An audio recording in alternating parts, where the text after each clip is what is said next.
And in St. Johnsbury, the trial continues for a mother being held responsible for her disabled son's death. News 7's Andrew Clark joins us live from the courthouse. Andrew?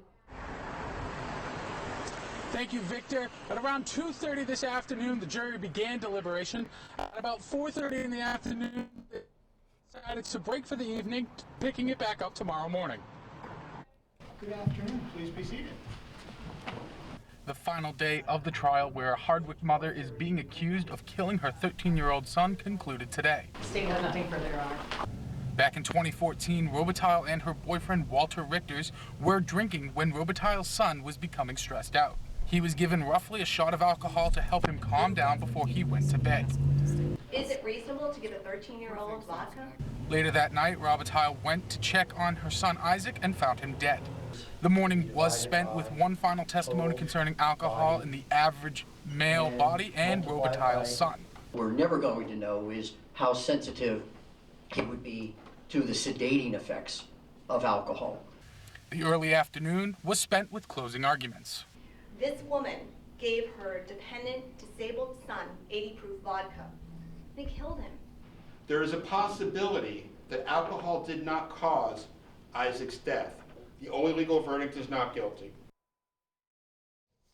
The Riverside School canceled classes for all middle school students to prepare for a performance of Singing in the Rain.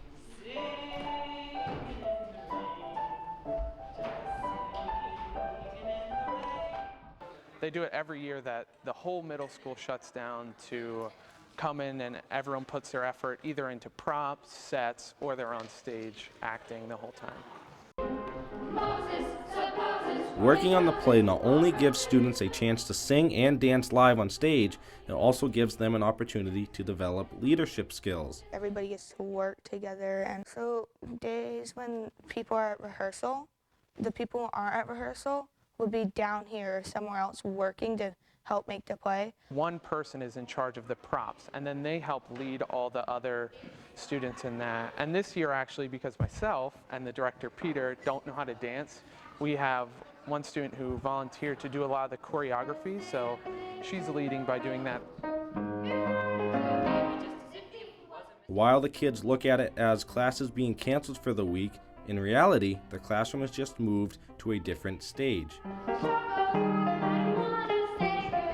So our arts program is definitely a way to mix it up and give them more ways to learn and find their path, but it's also about leadership and forming a community. With all their hard work being put in this week, students have high expectations of how things will turn out. I think once it comes all together, it'll be awesome. Matt Trudeau, News 7, Lyndonville.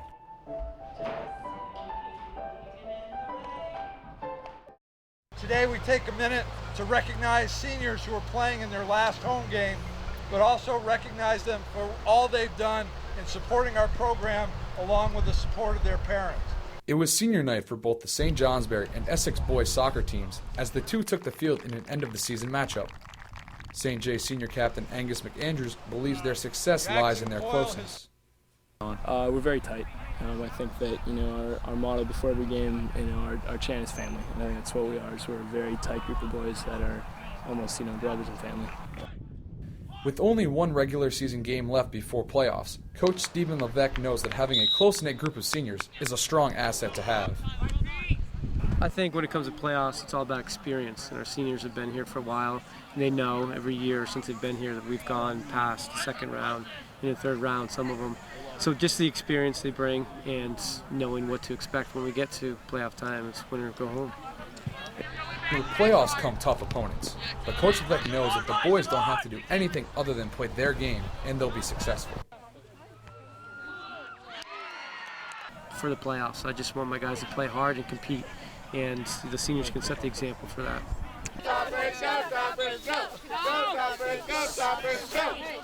Although they lost their senior day game, junior captain John Gaston knows that the outcome didn't match how the team played during their game. It was a strong performance and showed that we can play with any team in the state, and as playoffs come around, I think we'll be a danger. St. J faces their toughest opponent of the year Friday when they travel to top-seeded Burlington for their final regular season game. Andrew Whalen, News 7, St. Johnsbury. Linden Institute may seem like just a high school, but during the night it transforms into an opportunity for the community. I stopped down the other night to find out more. We got people building everything from giant kids' toys basically to crazy tentacles to people fooling around with software. The Foundry Makerspace opens up 3 times a week to members like Dan Bisbee to work on any project they desire.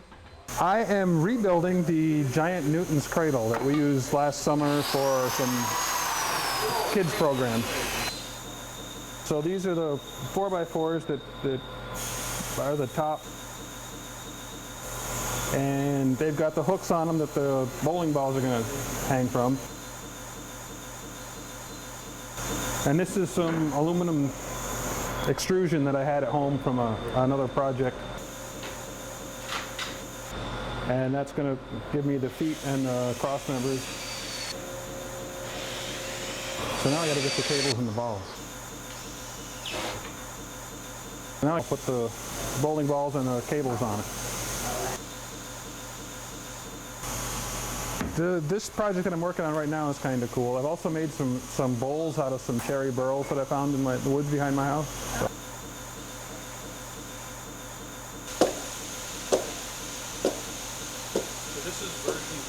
It's just cool to be able to come in and have access to all the tools, and there's been lots of times I've had this, okay, I want to make this, but I don't know how to make it, I don't have the right tools, and I come in here and I'm like, I want to make this, and they go, oh, you use this tool and you put this in here and we'll show you how to do it.